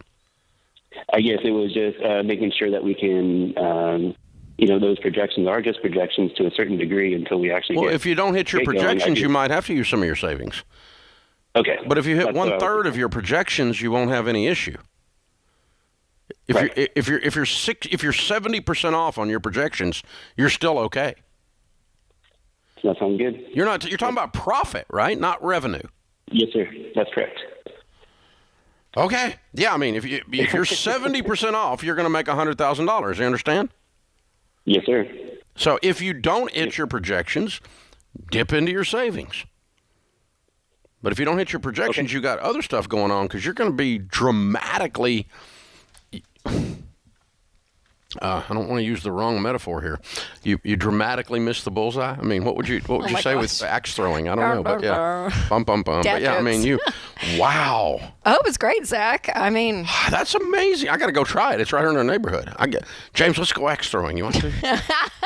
He's roping James in now. Come on, man. Let's go. His new hobby. I'm gonna make sure this guy's business makes it. Okay, so here's let's play it out the other way for Zach. Let's say it does nothing. Exactly. So let's say if you take out $85,000 in a year out of $175. Yep, and to the point, when people go, because I mean, there's people listening to this call that are thinking, hey, yeah, I'm wanting to do a thing, and obviously, I'm assuming they're not doing it out of the trailer anymore. I think he said our stepping stone. So if you go in and lease like a storefront, that's what I think he said, something about storefront. So, I mean, you're locked into like a year contract. I mean, like probably a 5-year lease. So people that want to do something, not axe throwing necessarily, but get into a business and want to kind of make the jump, what are a couple of things? How can they do that wisely? Well, this guy did this extremely wisely because he's got this big fat savings over here. Yeah. And if his projections are way off, he's still okay. Yes. I don't know what they were making, what kind of W-2 jobs they walked away from, but apparently those projections are not based on wet finger in the air. They're based on an upgrade from the former mobile business. Right. The mobile axe throwing business.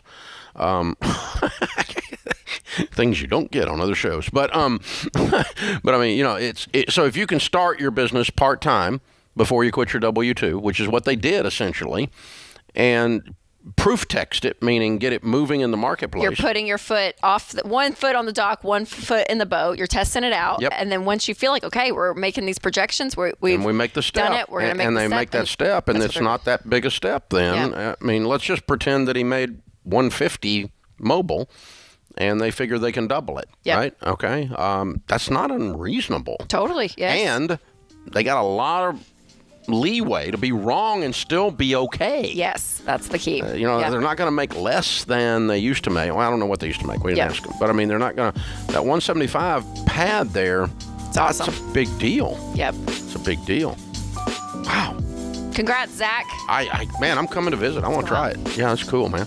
Wow. This is The Ramsey Show.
Rachel Cruz, Ramsey Personality, is my co-host today in the lobby of Ramsey Solutions on the debt-free stage. Jason and Heather are with us. Hey, guys, how are you? Hi. I'm so excited to be here. Well, we're honored to have you guys. Welcome. Where do you live? We live in Winston-Salem, North Carolina. Oh, I love Winston-Salem. A great town. Well, thanks for visiting us, guys. Good to have you. Yeah, glad to How be much debt have you paid off? We paid off $106,000 in 3.5 years. Good for you. Good for you. Yeah. And your range of income during that time? We started at $30,000 and ended at $100,000. Wow. Very cool. What happened there? Well, we started when we were not yet married about 4 years ago. Mm-hmm. We knew we were getting serious. We were dating, and we took FPU the beginning of 2018. Yeah. And so we had separate $30,000 incomes, which doesn't really reflect that. But part of it was he had a lot of credit card debt, and I was really concerned about that. And I was a single mom of I have three teenagers, and I just wanted to make sure we were moving in the right direction. Good. That's very wise. Good for you. What kind of debt was the 106? All credit cards? We had 35 in credit card, 38 was a HELOC. We had 10,000 in medical, and then 23 to the IRS. Good for you guys. Cool. What do y'all do for a living? I started out in the banking industry and then went back into home maintenance. I'm a handyman, actually. Good. That's a very good job. Very good career. And I was a residential cleaner, and I actually transitioned into just staying at home. Oh, now. wow. Awesome. Good. Okay. So the handyman business is good then. Yeah. It is. Very excellent. good. Good for you guys. Thank very you. cool. So the whole thing of you're dating, you look up and see some credit card debt. That's what gets this whole thing started. Yeah, I mean, we both, I think we're wanting something similar, but we have quite a journey. I mean, our journey didn't really get started until we got married, the end of 2018, and I'll let Jason share a little bit about that. We got married 9/9/18, and that's really when our story began, and our walk began. I have a problem with alcohol, and I'd been drinking and not able to quit because I drink alcoholically. And I had lied to Heather If you were walking on this planet, I was telling you I was sober, but I could not stop. 60 days into our marriage, we separated. Wow. Heather left the home. Wow. December 2nd, 2018 is my sobriety date. Wow. But the most important date, besides my birthday, is 12/12/18, which is the day I gave my life to Jesus Christ. Wow. Woo! This is a story right here, man. Yeah, it's been a journey. Yeah. So it was just for my safety necessary for me to leave. Sure. Very hard to do. I mean, Yeah. you just think, what do people think after you've only been married 2 months? It doesn't matter what people terrifying. think. If you are in a mess, you got to get away from the mess. Yeah. And because he had deceived me so much, and I had to leave under, to keep myself safe. I didn't see him for 5 months, and I wanted things to work out, but I wasn't like set that it was it would have to. But he in the meanwhile, it was a lot of white knuckle 12-step program, and then I got involved with a men's ministry, Marked Men for Christ, and to have Christian men surround you, to know you, to speak truth over you on how the Lord sees you as his child, and to feel that in your heart for the first time, is transformational. Oh, it is unbelievable. Because Jesus Christ is the only one that can truly break the chains of addiction. He's the only one that can level the mountains of anxiety and fear. And he's done all that. And in that process, because I have busy hands and a skill set, being a handyman, I completely gutted the kitchen down to the studs and rebuilt it with my own hands. And that transformation of our kitchen in our home walked right along with Jesus rebuilding a new marriage set on a solid foundation. And we have pictures that we've uploaded to show that. Unbelievable. Wow. Wow. Powerful. How old are you? I'm 41. And I am 48. Wow. And you've been dry 2 years? No, it is 3 years. Yes, it's 37 months. 3 years, yeah. Yep. I miscounted. Wow. It's huge. Way to go, man. Thank you. So proud of you. Thank you. This is so very cool. Yes. So very cool. And oh, by the way, we got out of debt. Yeah, I mean, it's like, that ain't nothing compared to the rest of this, right? Yeah, we retook FPU together once we had gotten back together. And that was the first time we were able to combine our finances, because before, when I tried to sit down and we'd do budget, it would erupt and nothing could happen. So it was amazing. That was about 3 years ago is when we finally were able to sit down. Doing it. Yeah, y'all had a lot of things moving and changing in this process, which is just so beautiful, though, because I'm like, as you stand here today, it's like you're completely different people. And most of the time, it's obviously the financial is what brings people here on the stage. And we hear some of the good stuff, right? Whether it's like, our marriage is better, I got healthy or whatever it is. Right. But I mean, these are big buckets, you guys. Yeah, they are. From sobriety to finding Jesus. To this financial piece. I mean, all of it. I mean, it's incredible. So through the journey, you guys worked it together as a married couple again, right? So what was difficult about it? Did these other things come into play? Like, what did it feel like? What was hard? I think for me, what was difficult was that it was just a lot of work. I mean, once we finally got into it and got serious about it, like Jason was just, I mean, we both worked hard, but he works harder than anybody I've ever met. And so it's hard to stay connected in your marriage when you're rarely seeing each other and, then just coming home and crashing, Absolutely. Yeah. Absolutely. Yeah, that is hard because it takes the hours out of the day, right? It is. There's a factor there. So, you guys, Heather, you're having to rebuild trust. Yeah. It takes a while. Yeah. It's not instantaneous if you're smart. Yeah. Normal people, it takes a little bit of time to rebuild trust after that much deception. Yeah. And so that's by degrees. That's by increment. And yet you guys are working hand in hand on the budget during this time with money. Were you trusting each other on that part too? Yeah, I think. Was that helping with that, or is that hard? I think, to your point, I that is completely my story, and I think it was hard sometimes. Like I still had those, like, is he still hiding something from me? And it just takes time and consistency to start, and and God in your life to start paving the trust again, and Yeah. Well, that's reasonable, and that's not unfair. Yeah. It's unfair for the trust not to be building, but it's also unfair to expect it to be instantaneous. Yeah. Correct. Without a track record. Yeah. Absolutely. And so it's very cool. You guys are very well done. I mean, it sounds like you've got some wonderful people around you in your life that are pouring into you and resetting a whole bunch of stuff in your lives. The spiritual walk is that you described is absolutely powerful. That's so well done.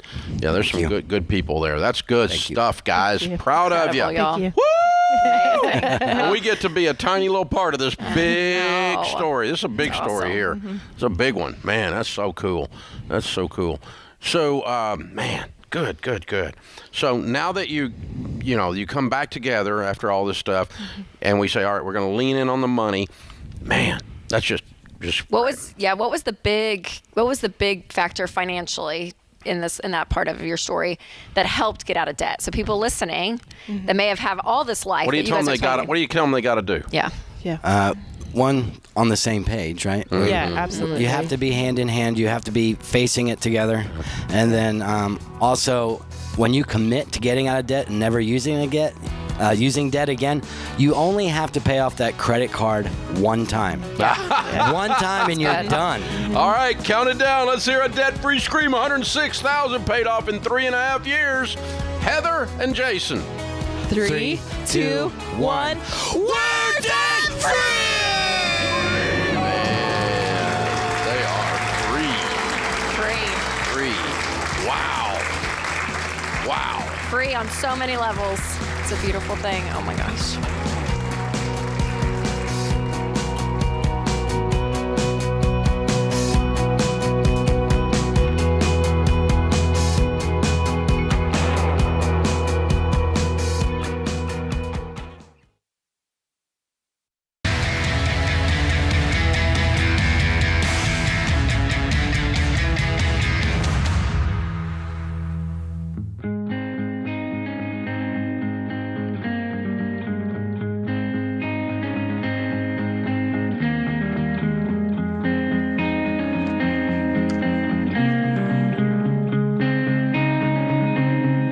Psalm 18:30, as for God, his way is perfect. The Lord's word is flawless. He shields all who take refuge in him. Brian Tracy said, integrity is the most valuable and respected quality of leadership. Always keep your word. Open phones this hour at 888-825-5225. Rachel Cruz, Ramsey Personality, is my co-host. Matt is in Lansing, Michigan. Hey, Matt, welcome to the Ramsey Show. Thank you, Mr. Ramsey and Ms. Cruz. I appreciate the time today. Thank you. How can we help? So my wife and I are big fans. We're baby step 7. We've been following you guys for a handful of years, and it's helped us get through some tough times in the past. And we're at a point now where we've got some money saved up, and we'd like to build an outbuilding on our property. And as you can imagine, the price quotes we're getting are rather outrageous right now. We have the cash, but struggling a little bit, parting ways with it, given the price quotes we're getting, and feeling kind of like, is this inflation thing going to turn, and should we just wait it out a little bit more, and wanted to get some of your advice on that. How much you're spending on it? It's probably it's a good sized barn. It's probably going to be like $75,000 to $100,000. Okay. And so your quote, let's call it $100,000 in current environment. In the current environment, what did you think it was going to be before all this garbage hit? I was expecting it to be about 45, 50. So it's almost double what your emotions were. Yeah, pretty much. Okay, so what's your net worth? 1.7. Okay. All right. I mean, Matt, you can take the hit. You guys can do it. You have the money. It's not a crazy percentage of your world. It's going to be a nasty pill to swallow because you're just like, ugh. But if it's something you guys want right now and you have the cash for it, I mean, You can do it. You can wait it out. The hard thing with waiting it out for me is we don't know when this is going to end. We talked about a little bit of this last night at the event that we had, talking about inflation and all of that. But I mean, there's not a crystal ball. We don't know. So, I mean. So let's say this is $40,000 over what you wanted to spend. Mm-hmm. And that's what the ouchie is. Okay. 40,000 as a percentage of 1.7. It's not a biscuit, dude. I mean, you can't buy a biscuit with this. I mean, it's not that big a deal. If it was 400,000, it was a fourth of your net worth or something, we'd talk about waiting and seeing if this inflation calms down or something. But this is a very small percentage of your world. This is 90% emotional and 10% mathematical, this problem that you're facing. Would you agree with that? Because the ratio of your net worth. Yeah, I would. I hear what you're saying. It was actually interesting. We were chatting about it last night, and we happened to stumble upon your live broadcast last night. And my wife said, "You should just call Dave and ask him what he thinks." Yeah. I don't know.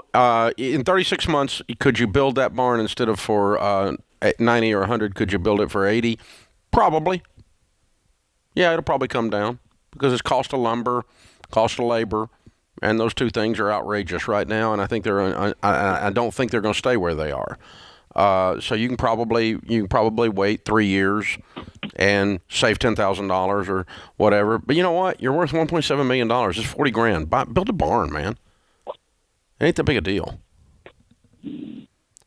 Again, if it's 400,000 as a percentage of your world, I'd tell you tap the brakes. Let's wait on this stuff to calm down. But it's $40,000 swing. And after you, when it swings back, how far is it going to swing? It ain't going to swing back all that 40.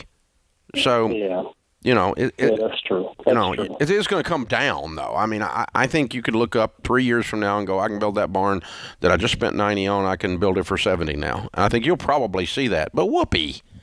This is why you've done all of this, so you can have this barn.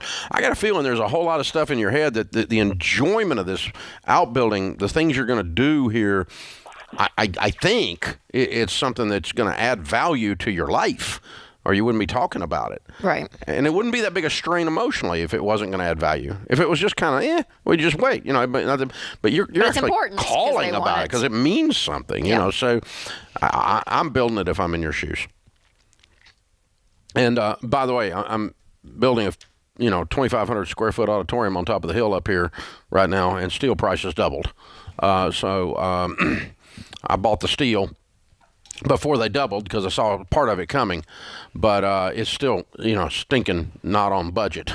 But we're going to build it. We're building it. We're finishing it. So it's there, and 50,000 square foot of commercial buildings, so a little different scale, a little different number, zeros on the end of this deal, but it's the same idea that you're. But it's a blow we can absorb, and it doesn't change our life. And same with you, Matt. And the enjoyment and the things that event center is going to do for Ramsey Solutions and for helping people is going to be worth whatever my feelings are hurt about prices on. Right. Yeah. Because that's really what it is. It hurts your feelings. It makes you angry. The steel did what? But the biggest... they want what for the electronics? Oh, my gosh. You okay? Yeah, we bought all the sound system the other day. We're putting it in a warehouse because we don't even need it till the fall. But same thing, stinking chips. It's just God.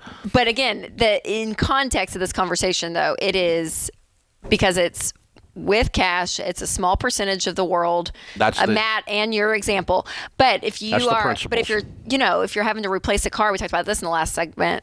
Maybe pause on that. If it's a big part of your world, there are times to pause, you guys. There are times to pause and understand that some of this stuff wait out. That's right. That's right. I mean, it's not a.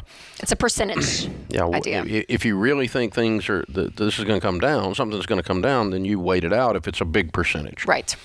And I think that's the thing. The ratios, that's the principles. Always look at the ratio of what's going on here. Again, if he had the ratio, an example would be if it was at a zero to that, or not even a zero. If you had half a zero to it, and it's a $500,000 deal out of 1.7, then no, we're just going to wait. That's right. It's too big then. You need to wait that out because it's a lot of money in ratio. But I love always the answer, spend it.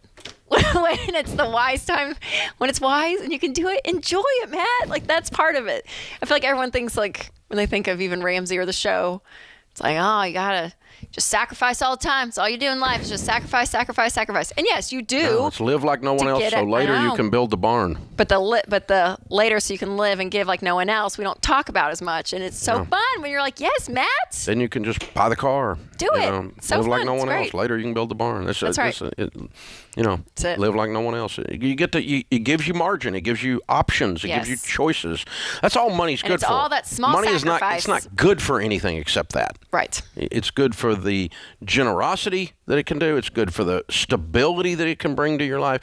But it's not really just piling it up in a big old pile. It's not in and of itself. It's of no value. It's what it does in your life. It's what the options, the different position you put yourself in your relationships, and the different position you put yourself in the community, and all of those kinds of things. It's a tool. It's a tool. It's not the end game. It's not the end all be all. If it is the end game, you got another problem. That's right. You got a spiritual issue. Yep. And now you started worshiping idols. Bigger barns. Bigger barns. There you go. So many barns. There's a lot of barns in this story. Hey, James, it's a family trait. It's Friday. It's a family trait. Friday. The exact wrong metaphors. Give us a little grace. It's Friday. I love it. This is so fun. Well done. Good show, James and Ben and Justin in the booth. We appreciate you guys. Austin, I'm sorry. And I can't get nothing right Got today. you. Austin works on the Good job, Rachel. Rachel. We'll be back with you before you know it. In the meantime, remember, there's ultimately only one way to financial peace, and that's to walk daily with the Prince of Peace, Christ Jesus.